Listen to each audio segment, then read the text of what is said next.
Bonjour et bienvenue dans Builderall, la pieuvre à tout faire de l'infopreneuriat. Aujourd'hui, on va regarder de plus près le module e-learning sur la nouvelle version 3.0 de Builderall.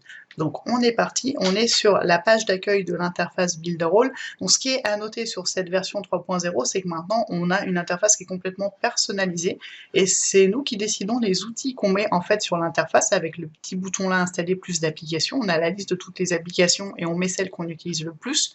Donc forcément, moi, l'e-learning est assez haut dans la liste.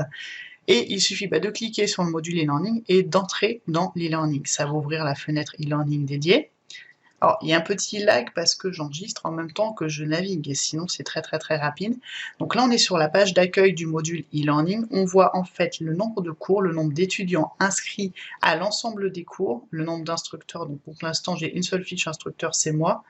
Et le nombre de... Alors, cours et cours, c'est une petite erreur de traduction. Ça, c'est le nombre de formations avec le petit chapeau d'étudiant. Et ça, c'est le nombre de leçons à l'intérieur des formations. Ce qui fait que mes 4 cours totalisent à eux 4 74 leçons à l'intérieur. Oui, c'est Objectif Formation qui est assez dense, qui fait ce chiffre-là. Les autres sont plus raisonnables. Donc, on va regarder un petit peu dans chaque menu comment ça se passe. Là, c'est la liste des cours.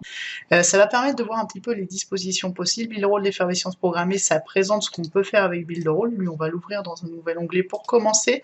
Pourquoi je commence pas sur celui-là? Parce que celui-là, il utilise un des modèles par défaut de présentation des e-learning, qui est très joli, très esthétique. Et en fait, ça, c'est juste un condensé des vidéos de formation que j'ai pu faire sur la thématique de Builderall, avec des liens pour tester l'outil, la plateforme. Et ce qui est intéressant avec Builderall, c'est que si vous regardez à côté des petites options, là, les options, on a partager et intégrer. Donc on peut partager les cours qui sont ouverts sur les réseaux sociaux. On peut aussi les intégrer à l'intérieur de sites internet. Donc ça peut être très utile pour l'intégrer à l'intérieur d'une page WordPress, d'un espace membre protégé si on a un site qui est sous WordPress. Et je l'ai testé en le faisant dans cet article-là. Donc là, c'est un article qui présente les outils que j'utilise pour faire mes formations, pour tout mon travail d'infopreneuriat. Et en fait, alors ça c'est du YouTube intégré classique, et ça, c'est le module e-learning Builderall que j'ai intégré sur mon site WordPress. On retrouve le menu que vous avez vu tout à l'heure, et on voit les petites vidéos avec les petites infos, c'est du bloc intégré. Alors c'est un iframe, technologie iframe, donc cadre intégré au code HTML. Il y a une petite rectification à faire sur la formulation de la hauteur, sinon ça a tendance à être par défaut un petit peu trop écrasé, donc j'ai mis le petit code correctif là, toute petite réajustement à faire, et ça marche super bien. J'ai même poussé le vice jusqu'à intégrer un module e-learning Builderall dans System.io, qui est un autre outil de vente de formation que j'utilise en parallèle, puisque j'avais déjà un business avant que Builderall n'arrive en France, donc là j'ai les deux outils en parallèle, et pareil, ça marche super bien, donc ça permet à ceux qui ont plusieurs formations sur plusieurs plateformes de les retrouver au même endroit. Donc cette partie intégration est vraiment très pratique.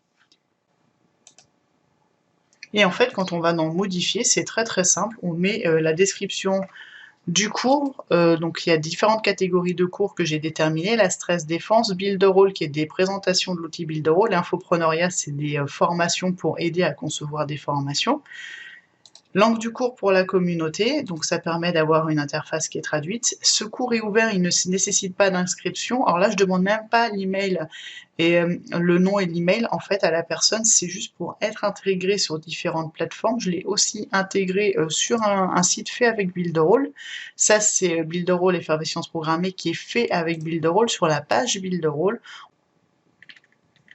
Voilà, c'est un peu plus bas, voilà, le bloc e-learning, où là, il n'y a pas besoin de reprendre le code. Du coup, on est vraiment Builderall sur Builderall, ça se fait tout seul, c'est tout de suite bien positionné. Et pareil, on retrouve les éléments. Donc là, on accède directement au contenu, justement, parce que le cours est intégralement ouvert. Sinon, on peut mettre les options d'identification qu'on veut. Donc, soit on va demander un nom et un email, soit on va conditionner l'accès au cours par un paiement pour les gens qui veulent vendre des formations en ligne. Il y a plusieurs options d'authentification.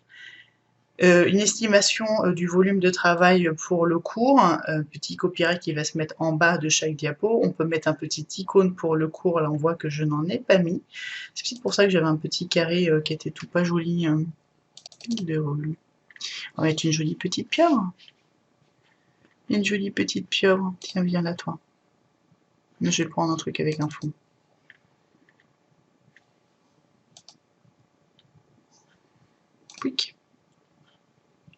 Voilà, donc là j'ai un joli builder-all. Et ça, c'est si on veut faire des questionnaires à l'intérieur du cours, c'est les modalités d'évaluation. Donc on n'est plus sur du pourcentage. On sauvegarde les modifications, ça c'est fait. Et du coup, si je retourne là, clic.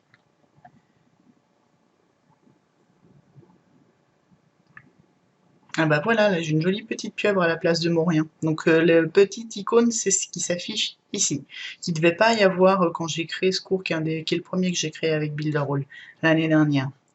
On retourne sur les plateformes e-learning, donc là vous voyez comment ça se passe derrière. Les informations générales, on conçoit les modules ici, donc là il y a 2 modules. Ça c'est le détail donc des grosses parties, des gros chapitres, et dans les cours, c'est les leçons qui se mettent à l'intérieur de chaque module. Donc quand on crée une leçon, on va mettre le titre de la leçon et on va déterminer dans lequel des 2 modules ici, parce qu'il y en a 2, elle va s'appliquer.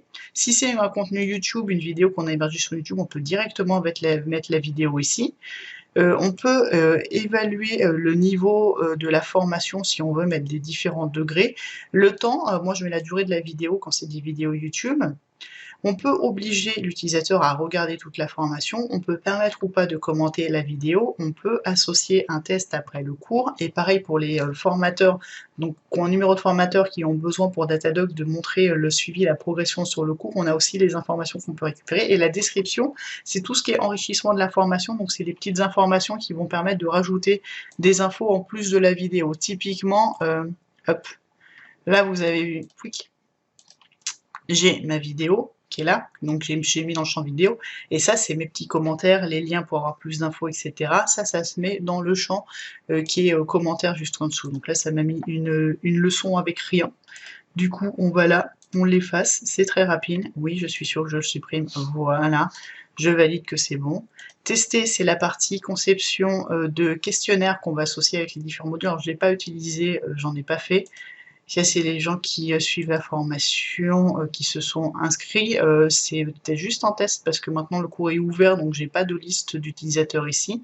On peut rajouter un champ FAQ sur la formation avec les questions fréquemment posées. Là, c'est le choix des thèmes. Donc il y a plusieurs thèmes, comme vous le voyez, qui sont disponibles dans Builderall, qui sont très esthétiques. Et on a 2 thèmes qu'on peut personnaliser. Bon, je vais pas l'appliquer parce que ça va tout me casser ce que j'ai fait là, mais je vais vous montrer à quoi ça ressemble parce que je l'ai fait sur mon module de test stress défense. On a la traduction qui est francophone par défaut pour le cours, et moi je suis allée encore plus loin, j'ai défini ma traduction effervescience.fr, c'est dans la partie traduction où en fait j'ai mis, j'ai fait des tutoiements, des jeux de mots, des choses très personnelles, donc par défaut il y a une version française qui est complètement fonctionnelle, on peut aussi prendre son propre vocabulaire en faisant sa propre traduction et la sélectionner pour chacun des cours qu'on va créer. Et la communauté, c'est si on veut faire type un peu forum, en fait, il y a des possibilités d'avoir des interactions ici. Donc ça, c'est pour les résultats de tests. Quand il y a des tests, je ne l'utilise pas. Instructeur, c'est pour définir les personnes qui vont concevoir des formations. Donc là, je suis toute seule sur cette interface-là. On peut rajouter plusieurs formateurs. Sur cette version 3.0, on va pouvoir gérer aussi les cours à plusieurs. Ça, c'est tout nouveau. Et donc, je disais qu'on pouvait adapter les chartes graphiques des cours. Donc ça, c'est un modèle totalement personnalisable de matrice de cours, qui était un des 2 derniers modèles où on peut vraiment tout redéfinir. Donc là, j'ai pris les couleurs de mon site Effervescience, c'est mon vert à moi, c'est mes bulles à moi. Et là, c'est juste que j'ai repris toute la charte pour avoir... Pardon, il faut que je m'identifie sur ce cours-là. Vous voyez pas? Vous voyez pas. Voilà. Et là, on retrouve le contenu de la formation une fois que je me suis identifiée avec la vidéo YouTube que j'ai mis là, les petits descriptifs pour aller plus loin. Là, je présente un peu ce qui va se passer dans la formation, l'espace de commentaires. Et là, c'est complètement à mes couleurs, ça va vraiment...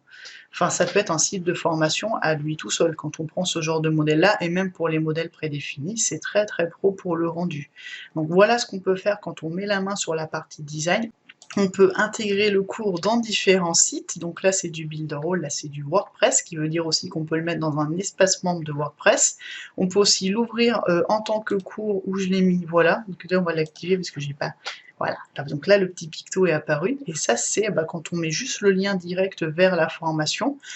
S'il y a une authentification à faire, un compte à créer, ça va se faire ici, s'inscrire, l'identification, on clique sur membre, donc ça gère aussi l'authentification même sans l'intégrer quelque part. Donc ça, si on prend la page du cours et qu'on partage la page du cours, vous voyez le rendu est très joli et il y a plein de modèles disponibles. Donc voilà à quoi ressemble le module e-learning et une fonctionnalité qui a été rajoutée récemment qui est vraiment très intéressante. Je vais essayer de retrouver ça, c'est dans modifier je crois. C'est ça. Déplacer le cours vers un autre compte Builderall. Alors faites bien attention à copier le cours avant de le déplacer, mais maintenant on peut prendre un cours et l'envoyer à un autre utilisateur de Builderall. Ce qui est très intéressant pour faire passer un modèle de cours à ses étudiants. Typiquement moi pour Objectif Formation, je vais pouvoir leur partager une structure de cours, le cours auquel ils sont inscrits, comme ça ils verront comment je le construis derrière. Et aussi pour les concepteurs de formation qui veulent vendre des prestations de conception de formation, il suffira de mettre l'adresse mail du client pour qu'il puisse récupérer le cours sur son interface Builderall s'il est aussi client Builderall, ou sinon vous allez donner le code d'intégration du module e-learning pour qu'il le mette sur un WordPress ou tout autre site acceptant du code HTML. Donc très flexible, très esthétique. On a le suivi des apprenants, donc c'est bon pour les formateurs référencés. Et un tout petit mini bug de traduction, mes cours c'est les formations et les cours là c'est les leçons à l'intérieur. Et très beau rendu, très flexible et plus facilement trouvable maintenant qu'on a tous nos petits outils en haut. Donc j'ai envie de dire, à vous de jouer!